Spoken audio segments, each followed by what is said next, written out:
नमस्कार विद्यार्थी मित्रांनो, आज आपण पाहणार आहोत भारतीय राष्ट्रीय काँग्रेस आणि या भारतीय राष्ट्रीय काँग्रेसच्या स्थापनेबाबतची चर्चा करत असताना पाठीमागच्या लेक्चर मध्ये आपण म्हटलं होतं की भारतीय राष्ट्रीय काँग्रेस ही त्या कालखंडातली एक महत्त्वपूर्ण संघटना होण्यामध्ये काही संस्था आणि संघटना यांचा महत्त्वाचा वाटा या ठिकाणी होता। आणि या संस्था आणि संघटना मागील लेक्चर मध्ये आपण पाहिल्या, जसं Indian association, British Indian association किंवा India league, East India association, अशा काही संस्थांचा आपण अभ्यास केलेला आहे। प्रस्तुत या लेक्चर मध्ये आपण भारतीय राष्ट्रीय काँग्रेसच्या स्थापनेपूर्वीची पार्श्वभूमी, भारतीय राष्ट्रीय काँग्रेसची स्थापना आणि मावळवादी व्यक्तिमत्वांचं या भारतीय राष्ट्रीय काँग्रेसमध्ये असलेले योगदान या विषयाची सखोल चर्चा करणार आहोत। कालच्या लेक्चर मध्ये आपण म्हटलं होतं की ॲलन ऑक्टेवियन ह्यूम नावाच्या व्यक्तीने भारतीय राष्ट्रीय काँग्रेसच्या स्थापनेमध्ये पुढाकार घेतला आणि त्याच्या माध्यमातून भारतीय राष्ट्रीय काँग्रेस स्थापन झाली। या भारतीय राष्ट्रीय काँग्रेसच्या स्थापनेमध्ये ॲलन ऑक्टेवियन ह्यूम हे त्या कालखंडातल्या सरकारचे गृहसचिव असणारे व्यक्ती, गृह खात्याचे सचिव असणारे व्यक्ती यांची महत्त्वाची भूमिका होती। आणि या ॲलन ऑक्टेवियन ह्यूम याला भारतीय समस्यांची पुरेपूर जाणीव होती। भारतामध्ये होणारे बंड, भारतामध्ये येणाऱ्या अनेक चळवळी आणि उठाव इत्यादीची माहिती असणारे हे गृहस्थ भारतामध्ये ब्रिटिशांच्या वतीने भारतीय राष्ट्रीय काँग्रेसची स्थापना करण्यामध्ये महत्त्वाची भूमिका बजावताना आपल्याला दिसतात। त्यावेळी मात्र भारताचे जे काही व्हाईसरॉय होते ते लॉर्ड डफरिन होते।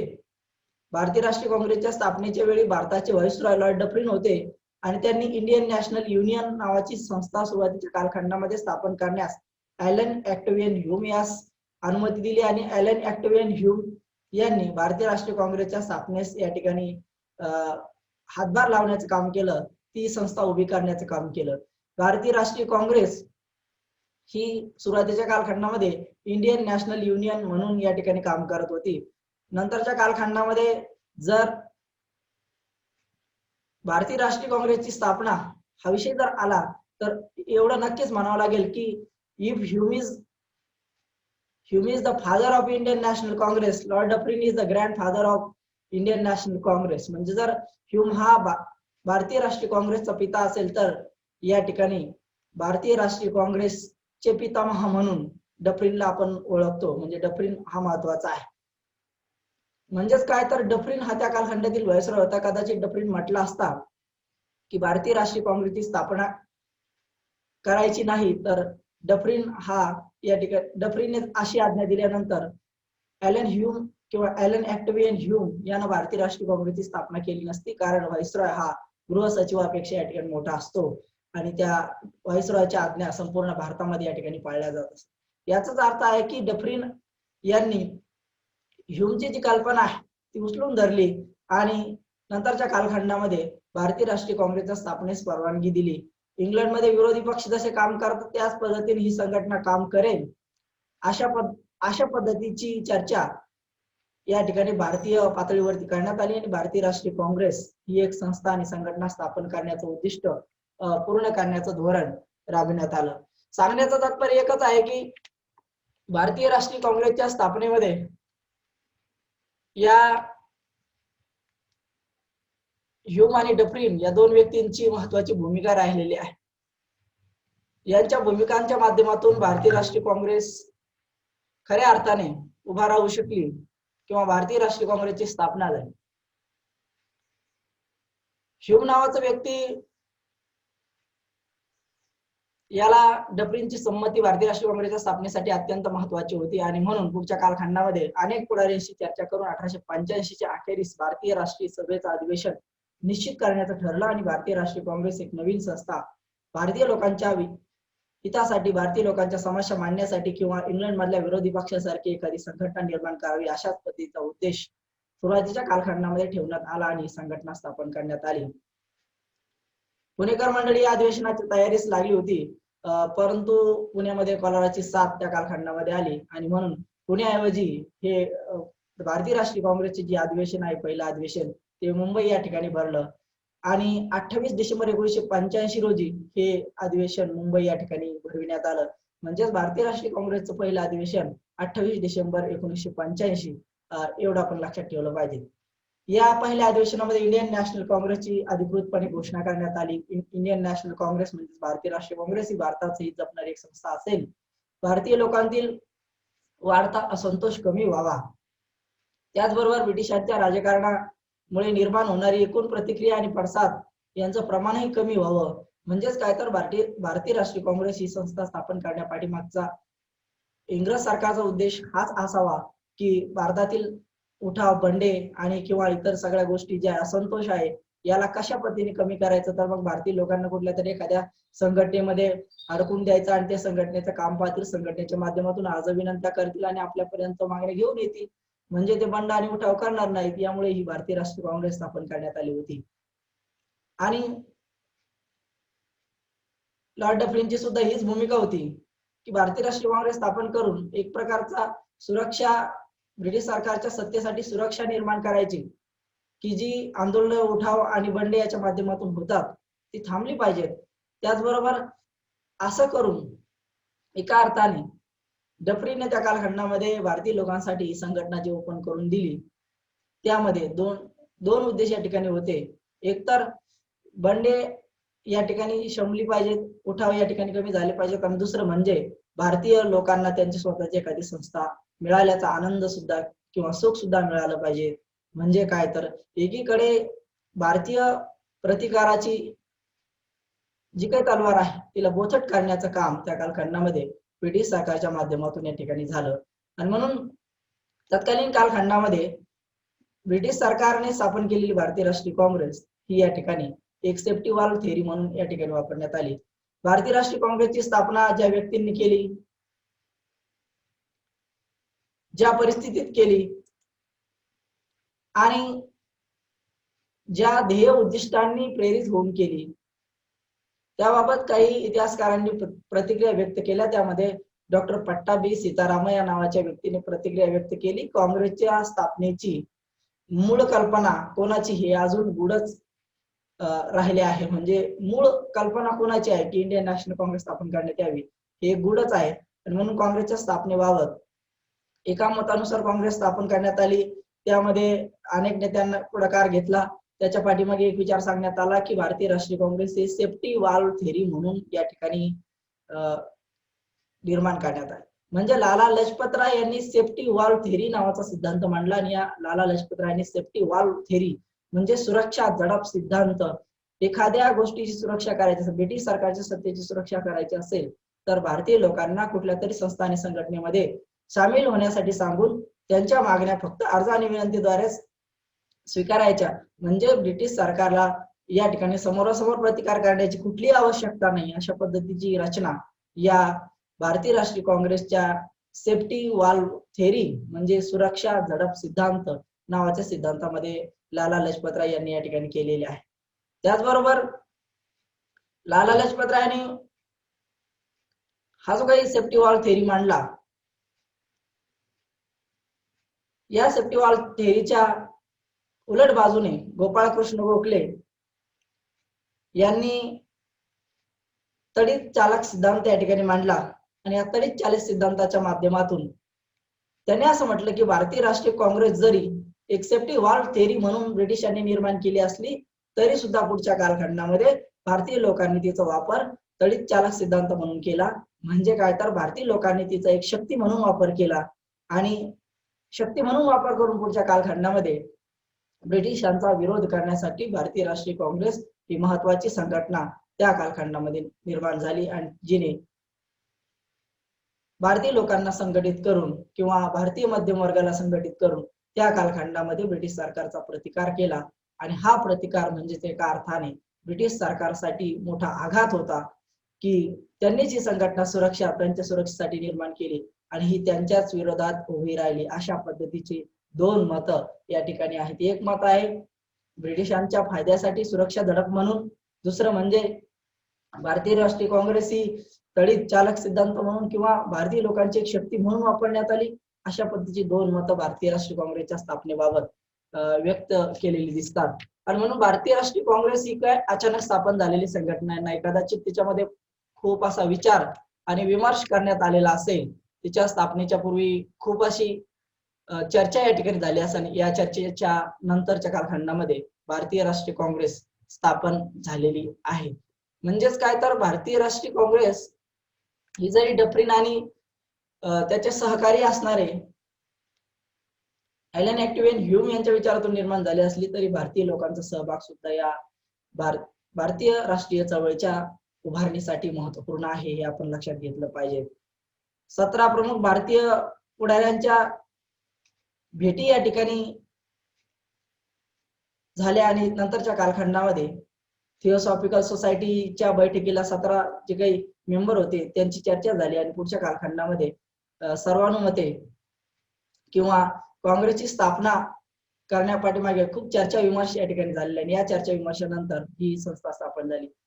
आता या संस्थेच्या कार्याविषयीची माहिती आपल्याला घेत असताना आपल्याला महत्त्वाचा घटक अभ्यासणं गरजेचं आहे.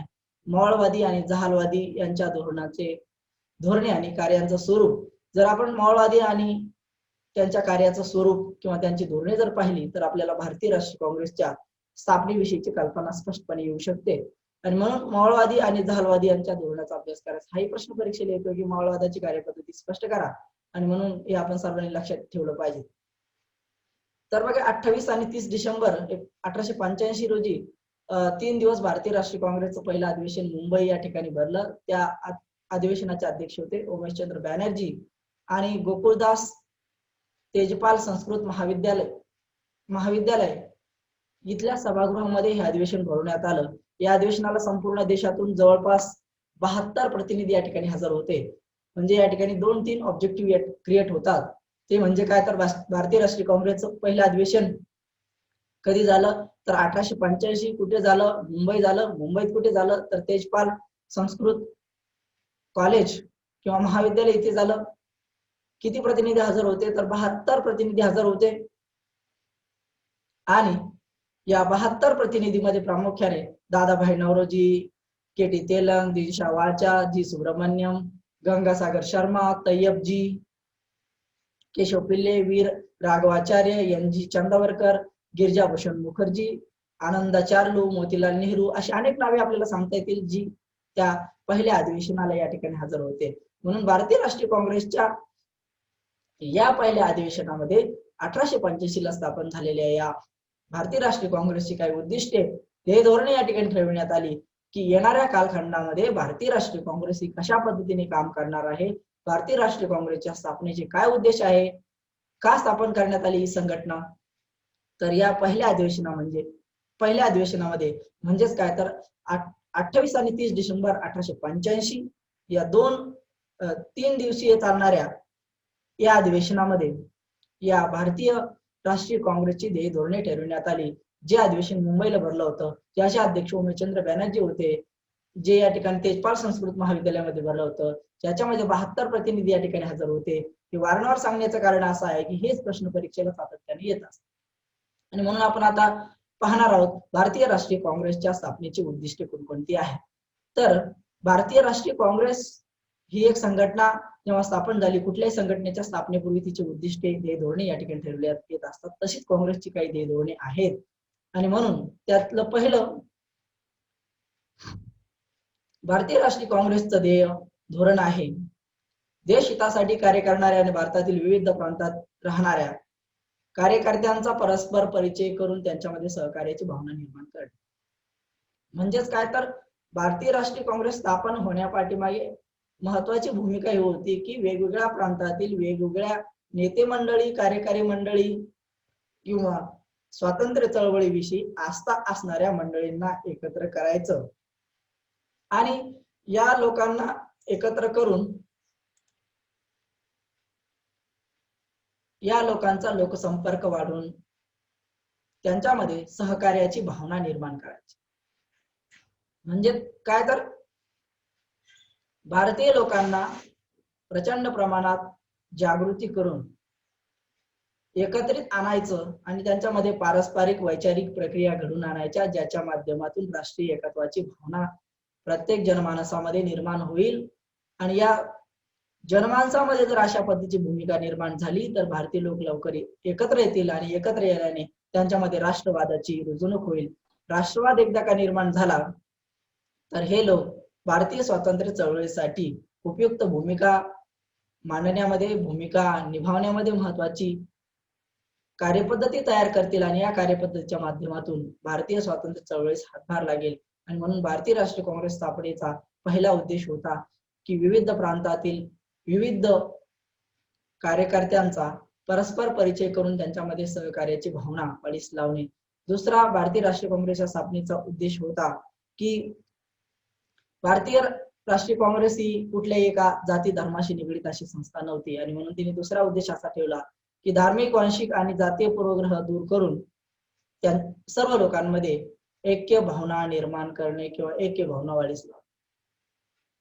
बघा, भारत हा एक धर्मप्रधान देश आहे. आपल्याकडे वर्ण व्यवस्था, जाती व्यवस्था, अस्पृश्यता अशा अनेक बाबी आहेत ज्या बाबींमुळे तत्कालीन कालखंडातीलच नव्हे तर यापूर्वीच्या म्हणजेच भारतीय राष्ट्रीय काँग्रेसच्या स्थापनेच्या पूर्वीच्या काळात हा भारत आपले विचार किंवा भारतीय लोक आपले विचार बदलण्यास तयार नव्हते. कारण काय तर संस्कृती आणि समाज यांच्या बंधनामध्ये हा अडकलेला समाज असल्यामुळे संस्कृतीची बंधनेच इतकी कडक होती की कधी स्वातंत्र्य विचार करण्याची प्रेरणा भारतीय लोकांमध्ये निर्माणच होणार नाही. अशा पद्धतीची व्यवस्था प्राचीन कालखंडातील किंवा मध्ययुगीन कालखंडातील वर्ण व्यवस्था आणि जाती व्यवस्थेने केली होती. जाती व्यवस्थेची बंधने कडक असल्यामुळे त्या कालखंडामध्ये वांशिक भेदाभेद भारतामध्ये या ठिकाणी होता. त्याचबरोबर धार्मिक भेदाभेद होता, जातीय पूर्वग्रह होते की जात कनिष्ठ आहे, वरिष्ठ आहे अशा पद्धतीचे पूर्वग्रह म्हणजे एक मनाशी ठरवून टाकलेली एखादी गोष्ट होय.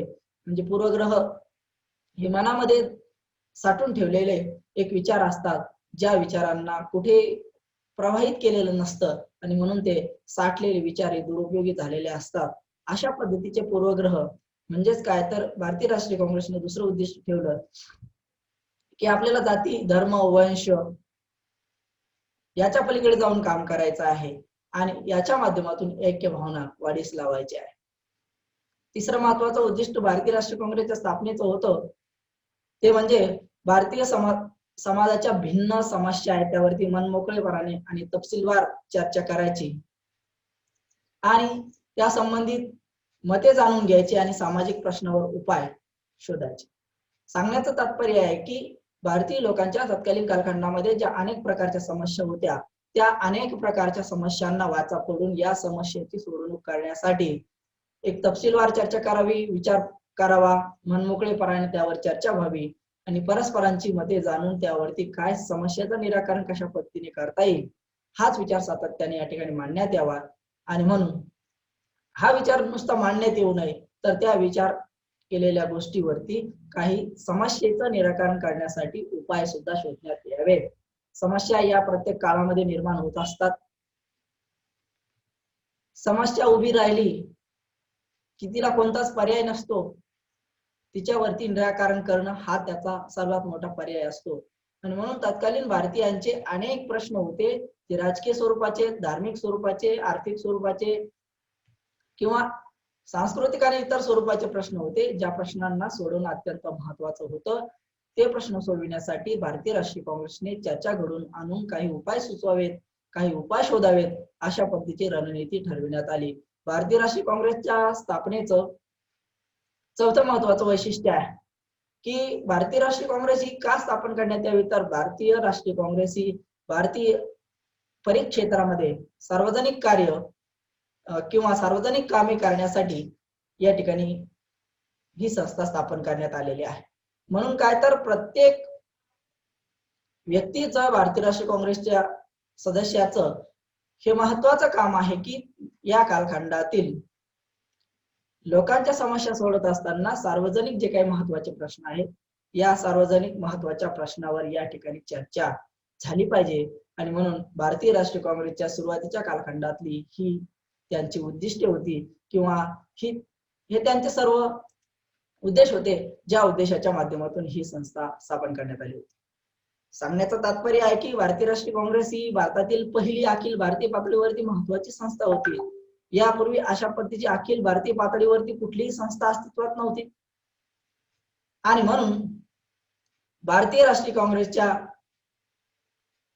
28 डिसेंबर ते 30 डिसेंबरच्या 1885 28 ते 30 डिसेंबर 1885 दरम्यानच्या कालखंडामध्ये जे अधिवेशन भरलं त्यामध्ये काही ठराव सुद्धा पास करण्यात आले. त्या ठरावांची चर्चा सुद्धा आपल्याला करायची की भारतीय राष्ट्रीय काँग्रेसचं अधिवेशन भरलं आणि त्यात काही ठराव मांडण्यात आले. त्या ठरावामध्ये पहिला ठराव असा मांडण्यात आला की भारतीय प्रशासन व्यवस्थेची चौकशी करून एक रॉयल कमिशन नेमावे आणि या कमिशन मध्ये हिंदी लोकांचं प्रतिनिधित्व भरपूर प्रमाणात असावं. हा ठराव भारतीय राष्ट्रीय काँग्रेसच्या अधिवेशनामध्ये पहिला ठराव म्हणून मांडण्यात आला. बघा की भारतीय राष्ट्रीय काँग्रेसचं पहिलं अधिवेशन आणि त्यामध्ये मांडलेला हा ठराव म्हणजेच भारतीय प्रशासन व्यवस्थेची चौकशी करण्यासाठी एक रॉयल कमिशन नेमण्यात यावं ज्यामध्ये भारतीय लोकांचं योग्य असं प्रतिनिधित्व असेल. म्हणजे काय तर भारतीय लोकांच्या ज्या कोणत्या समस्या आहेत त्याचबरोबर भारताचं जे प्रशासन आहे ते कोणत्या पद्धतीने चालू आहे, भारताचं प्रशासन कोणत्या पद्धतीने योग्य चालू आहे की अयोग्य चालू आहे याची चौकशी करण्यासाठी एक रॉयल कमिशन नेमण्यात यावं ज्या कमिशन मध्ये भारतीय लोकांचा जास्तीत जास्त सहभाग असला पाहिजे अशी मनोभूमिका सुरुवातीच्या कालखंडातल्या ठरावामध्ये भारतीय राष्ट्रीय काँग्रेसने मांडली. दुसरा महत्वाचा ठराव भारतीय राष्ट्रीय काँग्रेसने असा मांडला की इंडिया काउन्सिलवरचा अनाठायी खर्च रद्द करावा. इंडिया काउन्सिल मीन्स ही संकल्पना काय आहे? इंडिया काउन्सिल वाचताना बऱ्याच वेळा अशा समस्या निर्माण होऊ शकतात की इंडिया काउन्सिल काय आहे. तर इंडिया काउन्सिल म्हणजेच काय, भारत परिषद आणि हे जे काही इंडिया काउन्सिल आहे ती दोन अर्थाने आपण समजून घेऊ शकतो. एक म्हणजे इंग्लंडमध्ये भारत मंत्र्याचं एक कार्यालय होतं, तिथे त्याला मदत करण्यासाठी काही लोक या ठिकाणी होते आणि त्यांचा पगार सुद्धा भारतातून देण्यात यायचा. हा एक मुद्दा. दुसरा महत्वाचा मुद्दा, भारतीय पातळीवरती व्हाईसरॉयच्या मदतीसाठी काही सदस्य मंडळी असायची ज्याला परिषद असं म्हणण्यात यायचं. आणि हे जे काही भारतीय परिषद, भारतीय व्हाईसरॉयची जी काही सदस्य परिषद आहे यांच्यावर होणारा खर्च आणि इंडिया ऑफिस म्हणजेच इंग्लंडमध्ये इंडिया ऑफिसच्या कर्मचाऱ्यावरती होणारा खर्च म्हणजेच इंडिया काउन्सिल वरती होणारा खर्च, हा जो काही अनाठायी खर्च आहे, अयोग्य प्रकारचा खर्च आहे, हा अयोग्य प्रकारचा खर्च हा एका अर्थाने आपण थांबवला पाहिजे अशाच पद्धतीची भूमिका त्या कालखंडामध्ये भारतीय राष्ट्रीय काँग्रेसच्या व्यासपीठावरून मांडण्यात आली. तिसरा महत्वाचा मुद्दा मांडण्यात आला की पंजाब आणि वायव्य प्रांतासाठी स्वतंत्र विधिमंडळे असावी. पंजाब आणि वायव्य प्रांत हे दोन प्रांत जे आहेत ते आजच्या पाकिस्तानच्या बाजूने असणारे प्रांत जे आहेत त्या ठिकाणी दोन स्वतंत्र विधिमंडळे असली पाहिजेत असा विचार काँग्रेसच्या या अधिवेशनामध्ये मांडण्यात आला होता. त्याचबरोबर चौथा महत्वाचा मुद्दा मांडण्यात आला की लष्करी खर्चामध्ये कपात केली पाहिजे. म्हणजे काय, त्या कालखंडामध्ये भारतीय स्वातंत्र्य चळवळीच्या संपूर्ण कालखंडामध्ये जर आपण विचार जर केला तर ब्रिटिशांनी भारतामध्ये तैनाती फौजेच्या माध्यमातून लॉर्ड वेलेस्लीच्या कालखंडामध्ये लष्कर ठेवलं आणि भारतीय राजांकडून मोठ्या प्रमाणावरती महसूल किंवा कर गोळा केला किंवा त्याच्या मोबदल्यात सैनिक ठेवण्याच्या मोबदल्यामध्ये भारतीय लोकांकडून प्रचंड प्रमाणात पैसा घेतला ज्याला आपण तैनाती फौज असं म्हणतो. पुढच्या कालखंडामध्ये लष्कराच्या संख्येमध्ये वाढ करण्यात आली. लष्करामध्ये गोरखा असेल, मराठी असेल, मराठा असेल, भिल्ला असेल किंवा सिख असेल या सगळ्या लोकांची भरती केली. यांना बळजबरीने या ठिकाणी सीमेवरती लढण्यासाठी पाठवलं. त्यांना कमी पगार या ठिकाणी दिला जात असत आणि इंग्रज सैनिकांना मोठ्या प्रमाणावरती पगार आणि पदोन्नती दिली जात असत. आणि हे सगळं होत असताना ब्रिटिशांचं साम्राज्य प्रचंड प्रमाणात वाढलं कारण त्यांच्याकडे सैनिक होते आणि स्वस्तात मिळणारे सैनिक होते. परंतु या सगळ्या गोष्टीमध्ये एक महत्वाची गोष्ट घडून आली ती म्हणजे लष्करी खर्चामध्ये प्रचंड प्रमाणात वाढ झाली आणि म्हणून भारतीय राष्ट्रीय काँग्रेसच्या अधिवेशनातला चौथा महत्वाचा ठराव या ठिकाणी होता की लष्करी खर्चामध्ये कपात केली पाहिजे. कारण हा लष्करी खर्च अनाठायी स्वरूपाचा आहे, जास्त प्रमाणात आहे, अवाजवी स्वरूपाचा आहे. अशा पद्धतीची राष्ट्रीय काँग्रेसची भूमिका त्या कालखंडामध्ये. त्याचबरोबर महत्वाची एक अजून एका विषयावरती चर्चा भारतीय राष्ट्रीय काँग्रेसच्या ठरावामध्ये मांडण्यात आली की ICS ची परीक्षा भारतामध्ये व्हावी आणि परीक्षेची वयोमर्यादा 23 वर्षापर्यंत या ठिकाणी वाढवली. हा मुद्दा संपूर्ण भारतीय स्वातंत्र्य चळवळीच्या कालखंडामध्ये सातत्याने चर्चेला आलेला मुद्दा होता. ICS म्हणजेच इंडियन सिव्हिल सर्व्हिसेस, आणि या इंडियन सिव्हिल सर्व्हिसेसचं वय लॉर्ड लिटनच्या कालखंडामध्ये 21 वरून 19 करण्यात आलं किंवा 19 करण्यात आलं याची चर्चा पाठीमागच्या काही लेक्चर मध्ये झाली. आणि म्हणून भारतीय राष्ट्रीय काँग्रेस जेव्हा स्थापन झाली तेव्हा भारतीय राष्ट्रीय काँग्रेसने हा मुद्दा उचलून धरला की भारत ICS म्हणजेच इंडियन सिव्हिल सर्व्हिसेसचं वय 23 करण्यात यावं आणि ही परीक्षा जी आहे ती प्रॉपर भारतामध्ये व्हावी. जर ही परीक्षा भारतामध्ये झाली तर जास्तीत जास्त लोक या परीक्षेस सहभागी होतील आणि जास्तीत जास्त लोक सहभागी झाले तर भारतीय लोकांना जी काही मोठमोठी पदे आहे ICS म्हणजे इंडियन सिव्हिल सर्व्हिस मधली ती सगळी पदे मिळू शकतील, अशा पद्धतीची मनोभूमिका सुद्धा भारतीय राष्ट्रीय काँग्रेसच्या पहिल्या अधिवेशनामध्ये मांडण्यात आली. सहावा महत्वाचा ठराव या ठिकाणी भारतीय राष्ट्रीय काँग्रेसच्या अधिवेशनामध्ये मांडण्यात आला की भारतीयांना तांत्रिक आणि लष्करी शिक्षण देण्यात यावे. भारतातील जे लोक आहेत त्यांना तांत्रिक आणि लष्करी शिक्षण देण्यात यावं, म्हणजेच काय तर टेक्नॉलॉजिकल अँड मिलिटरी एज्युकेशन.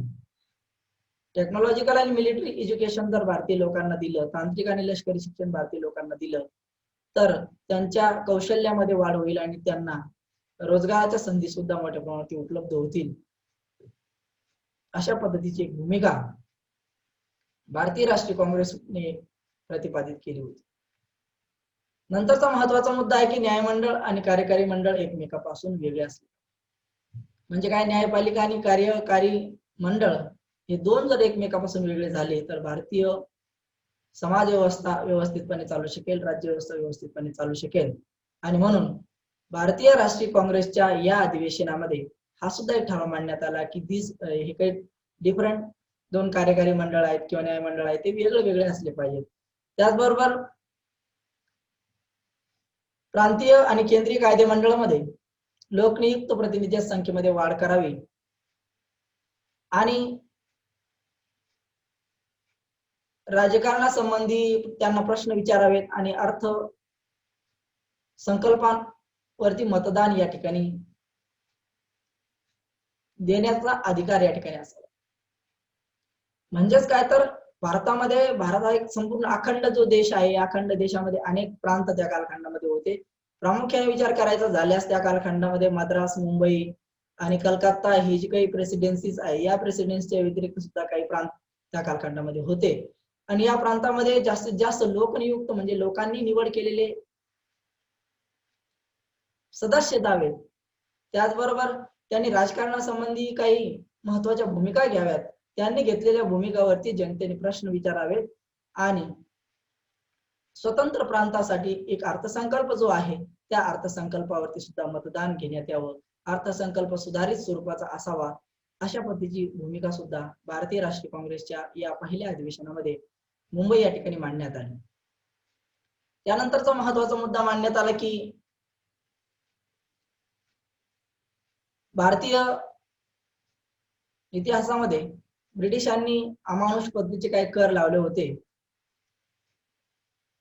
आणि ज्या करांची भूमिका स्पष्ट करत असताना, काय हे कर लावले ही भूमिका स्पष्ट करत असताना ब्रिटिश सरकारने सांगितलं की इथल्या प्रशासनासाठी खूप मोठा खर्च आम्हाला येतो आणि तो खर्च आम्हाला गोळा करायचा असेल तर तुमच्यावरती कर लावणं अनिवार्य आहे.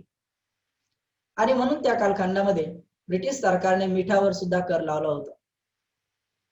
त्याचबरोबर दुसरी महत्वाची गोष्ट ब्रिटिश सरकारने केली होती की आपला भारतातील माल हा इंग्लंडमध्ये जेव्हा विक्रीसाठी जात असे तेव्हा विक्रीसाठी गेलेला हा माल इंग्लंडच्या बाजारपेठेमध्ये गेल्यानंतर त्यावरती संरक्षक जकात, व्यापाराचं संरक्षण, तुमच्या मालाचं आणि तुमच्या संपत्तीचं संरक्षण करण्याची जिम्मेदारी म्हणून संरक्षक जकात आकारण्यात यावी, संरक्षक जकात निर्माण करण्यात यावी, अशा पद्धतीची भूमिका त्या कालखंडामध्ये ब्रिटिश सरकारने अवलंबली होती. आणि म्हणून भारतामध्ये जेव्हा ब्रिटिशांचा माल येत असत तेव्हा मात्र त्यांना कुठली जकात किंवा संरक्षक जकात असं काही देण्याची गरज नव्हती. आणि म्हणून त्या कालखंडामध्ये मिठावरील कर कमी करण्यात यावा आणि संरक्षक जकातीचं कुंपण या ठिकाणी भारतीय मालासाठी उभारावं अशा पद्धतीचं धोरण या ठिकाणी त्या कालखंडामध्ये ठेवण्यात आलं. त्याचबरोबर ब्रह्मदेश खालसा करू नये अशा पद्धती शेवटचा ठराव सुद्धा भारतीय राष्ट्रीय काँग्रेसचे या अधिवेशनामध्ये मांडण्यात आला होता.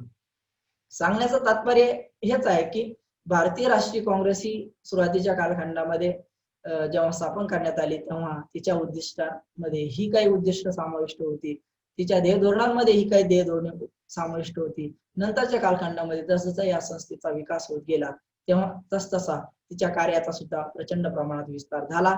याच विस्ताराच्या माध्यमातून स्वातंत्र्याचा सोनेरी दिवस सुद्धा आपल्याला नंतरच्या कालखंडामध्ये 1947 ला पाहायला मिळाला.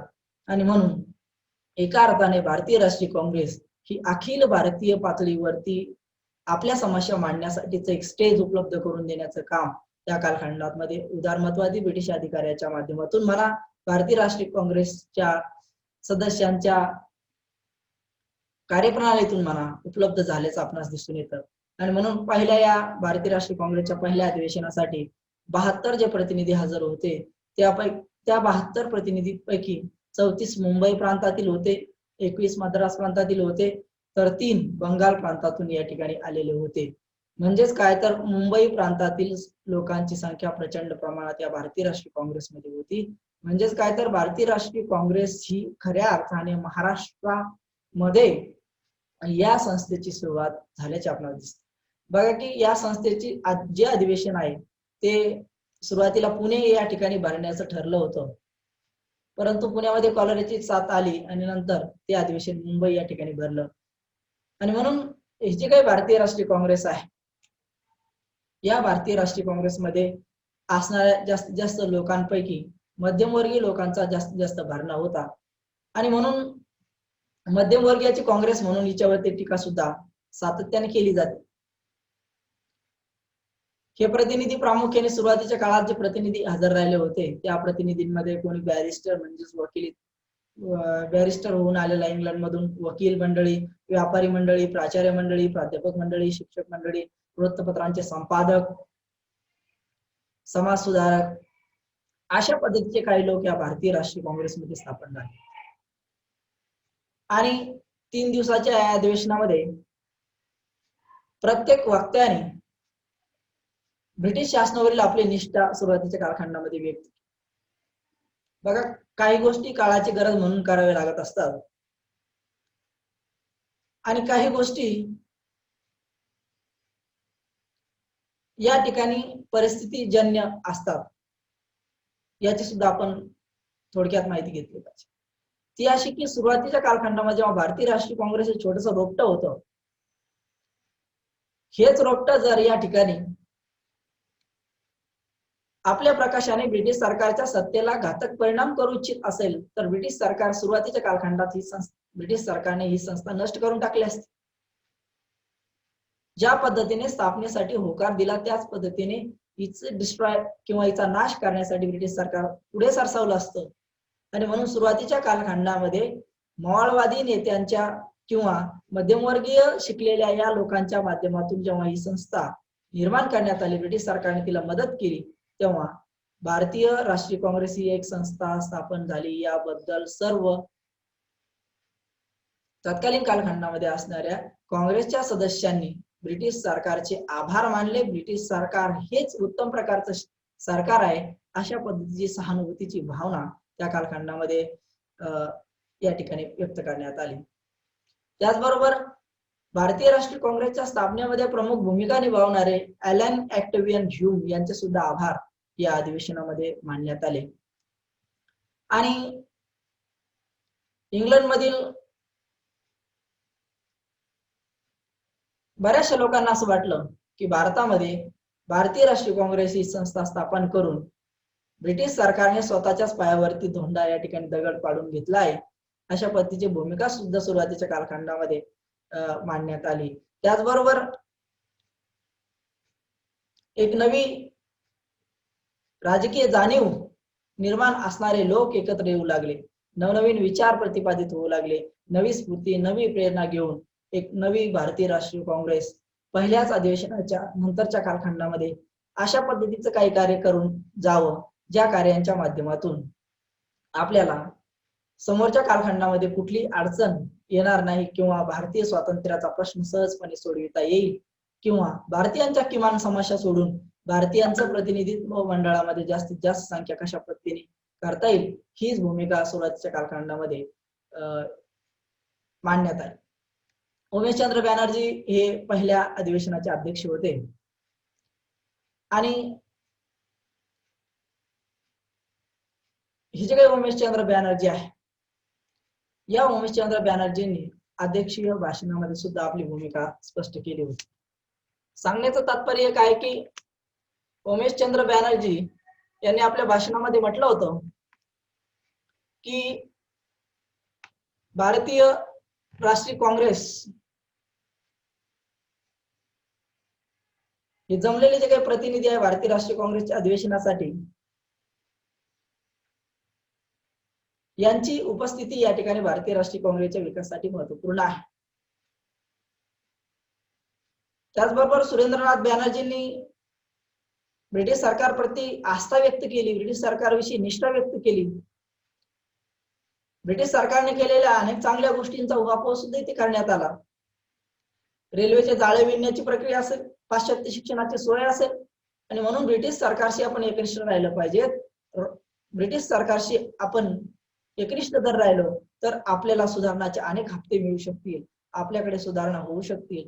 पाश्चात्य देशातल्या संकल्पना, पाश्चात्य देशातल्या सुधारणा आपल्या देशामध्ये सुद्धा येऊ शकतील. अशा पद्धतीची मनोभूमिका सुद्धा या भारतीय राष्ट्रीय काँग्रेसच्या अध्यक्षीय भाषणाच्या माध्यमातून सुरेंद्रनाथ बॅनर्जी यांनी मांडण्याचा प्रयत्न केला. त्याचबरोबर याच अधिवेशनात भारतीयांना ब्रिटिश नागरिक म्हणून हक्क देण्याची मागणी सुद्धा करण्यात आली. हे जे काही अधिवेशन आहे, या अधिवेशनाच्या माध्यमातून सर्व लोकांनी ब्रिटिश सरकारचं नागरिकत्व स्वीकारावं, जेणेकरून ब्रिटिश सरकारचं नागरिकत्व स्वीकारणं म्हणजे यात कमीपणाची भूमिका नाही, तर ब्रिटिश सरकारचं नागरिकत्व याच्यासाठी सुद्धा स्वीकारावं जेणेकरून या ठिकाणी ब्रिटिश सरकार आपल्यासाठी काहीतरी सुधारण्याचे चांगले चांगले उपाय आणतील आणि ज्याच्या माध्यमातून भारतीय लोकांना प्रशासनामध्ये जास्तीत जास्त सामील करून घेतले जाईल आणि नंतरच्या सुधारणा प्रशासनाच्या माध्यमातून करण्यात येईल. आणि म्हणून भारतीय राष्ट्रीय काँग्रेसच्या अध्यक्ष भाषणाच्या माध्यमातून सुरेंद्रनाथ बॅनर्जींनी सांगायचं म्हणजे ब्रिटिश सरकारच्या प्रती एकनिष्ठा व्यक्त केली